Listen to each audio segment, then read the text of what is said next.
Hello, welcome to my masterclass, and today we're talking about how to make the perfect first impression. I'll say that again, how to make the perfect first impression. You see, never be too eager to show how intelligent you are when you enter into new environments. Be comfortable in your intelligence. In fact, appear less intelligent than you are. You see, intelligent people can actually act unintelligent. It is actually unintelligent people who can't act intelligent. So never appear as intelligent as you are in a new environment. You're not doing this because you want to manipulate people. I should warn you about that. Don't do it because you want to manipulate people. You're doing this because you understand human nature. You want people to bond with you. And when you first meet them, it's important for people to bond with you, to build rapport gradually. You want the first impression to be warm. You see, when people first meet you, they make unconscious decisions about whether or not they like you based on what you are projecting. Now, just imagine a scale. On the left hand of the scale, you have warmth. On the right hand of the scale, you have strength. If on your first meeting with them, you project too much warmth, people are likely to see you as anodyne, capable of not causing offense, and therefore not as a threat. Now, they may like you the way someone likes a cute and eager to please puppy, but they are unlikely to respect you.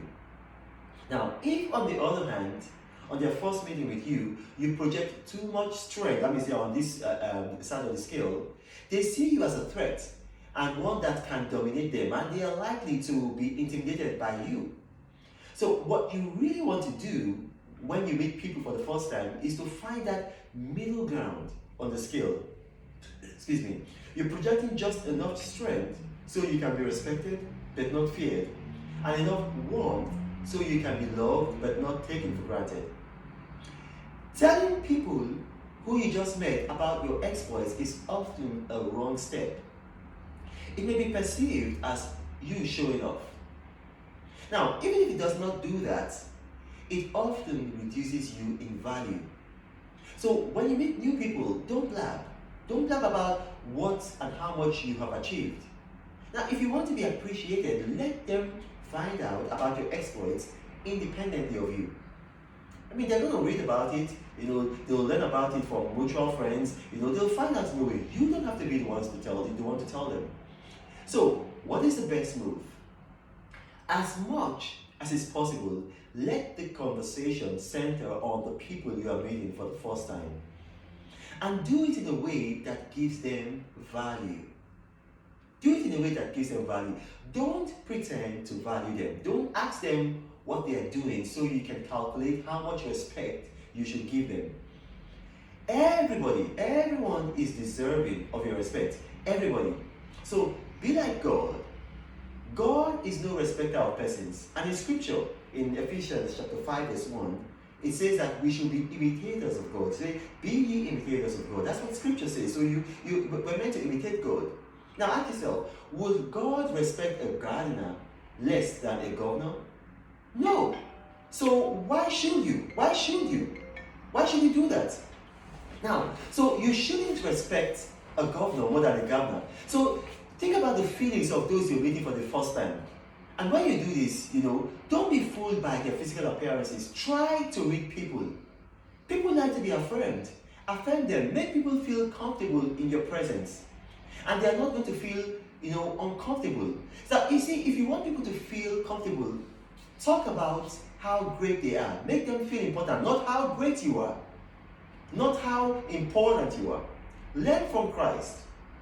The best way to do this is to read the whole chapter of John chapter 1. Just read that. If you read John chapter 1 verse 47, that verse says, when Christ saw Nathanael approaching, he said of him, here truly is an Israelite in whom there is no deceit. Now look at that. Christ was meeting Nathanael for the very first time, and immediately he started making the conversation about Nathanael instead of himself. He started affirming Nathanael. You see, that first impression made Nathanael become a lifelong follower of Christ. Notice Christ did not tell him, I am Christ. am the Son of God. No. But guess what? Just 2 verses later, in John chapter 1 verse 49, Nathanael said, and I quote, Rabbi, you are the Son of God. You are the King of Israel. So you see, the principle is this. First, you add value to people. Then, they add value to you. First, you make them feel good. Then, they make you feel good. It is better to stoop to conquer than to conquer and look stupid.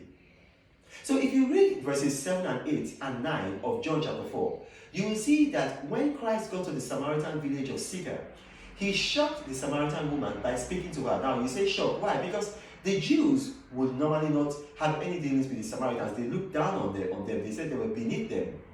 Now, listen to what the Samaritan woman said in verse 9. She said, you are a Jew, and I am a Samaritan woman. How can you ask me for a drink? For Jews do not associate with the Samaritans. Christ spoke to the Samaritan woman who was beneath him according to Jewish culture. Now, if you read verse 39, it says, many of the Samaritans from that town believed in him because of the woman's testimony. Think about that. Think about that. Do you see what happened here? Christ's mission on earth was for people to believe the gospel, was to grow faith, was to make man believe in God because he is the way, the truth, and the life. And no one comes to the Father but through him.